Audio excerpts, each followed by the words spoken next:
இன்றைய பதிவில் போகர் சித்தரின் பாடலையும் அதற்கான விளக்கத்தையும் பார்க்க போகிறோம். பாடல்: வாசியோகம் நாட்டமாய் லகுவாக மூலம்பாறு நலமான வாசிக்கொண்டு ஊதி ஊதி ஊட்டமாய் சக்கரத்தில் நின்று நின்று உத்தமனே நந்தி கண்டால் வாதங்காணும் தூட்டமாய் வெறும்பேச்சால் வார்த்தை சொன்னால் சுடுகாட்டு பிணமாக சொல்லுக்கொக்கும் பூட்டுவாய் மூலத்தின் ஒளிகாண் மட்டும் பொற்கொடி போல் சுழிமுனையும் திறந்து போகும்.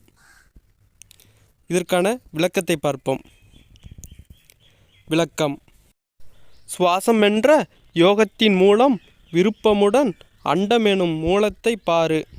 உத்தமனே, நெருப்புச் சக்கரமான நெற்றிக்கண்ணில் நாம் தீ கண்டால் ரசவாதம் காணுதலுக்கு ஒப்பாகும்.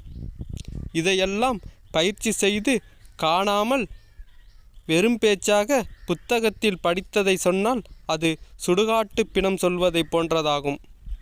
வாயை மூடிக்கொண்டு யாருக்கும் சொல்லாமல் மூலத்தின் ஒளியை தொடர்ந்து பார்த்து கொண்டிருந்தால் சுழிமுனை என்னும் நெற்றிக்கண் திறந்து போகும். இதுதான் இப்பாடலின் விளக்கம்.